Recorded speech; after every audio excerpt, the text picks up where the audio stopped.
Perkenalkan, nama saya Vitasari, kelas A4, Prodi PG PAUD. Saya akan menyelesaikan tugas pengantar pendidikan dari halaman 249 sampai 255. Saya akan membahas tentang masalah keutuhan pencapaian sasaran.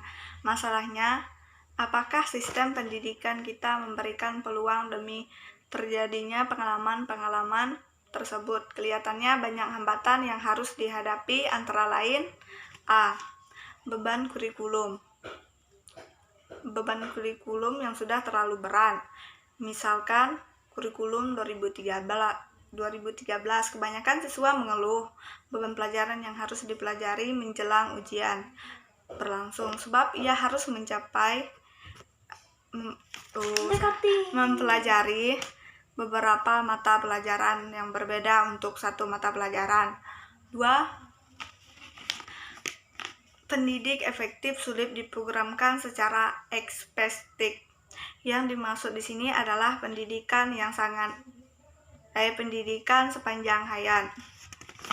Itu cuma penguliah gede tercakup jabatan dari siswa ada. 3. Pencapaian hasil pendidikan efektif memakan waktu, sehingga memerlukan ketekunan dan kesabaran pendidik. Misalnya kita dalam mengajar harus tepat waktu agar kita menjadi contoh untuk peserta didik kita, sehingga kita dapat memberikan contoh tekun dalam waktu dan tidak menyia-nyiakan waktu yang ada. 4. Menjadi nilai pendidik efektif tidak mudah. Yang dimaksud adalah yaitu dengan cara pengukuran, penilaian, evaluasi merupakan 3 kata yang saling terkait dalam proses keberhasilan.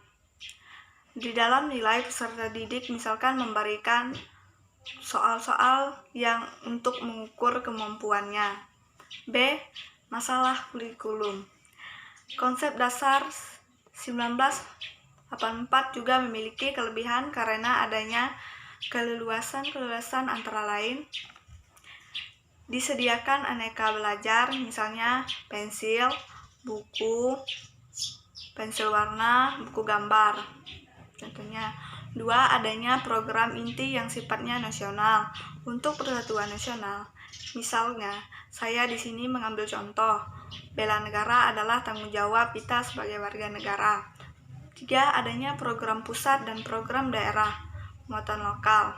Yang dimaksud dengan muatan lokal adalah kegiatan kurikuler untuk pengembangan kompetensi yang sesuai dengan ciri khas dan potensi daerah.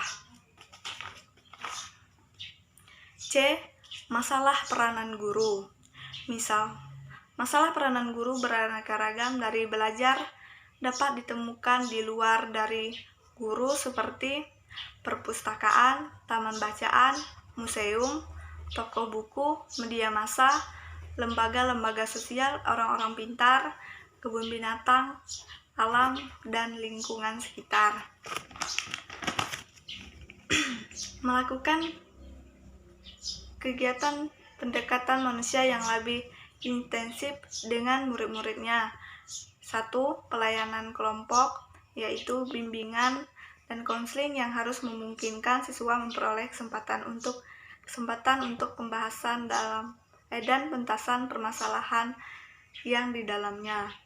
2.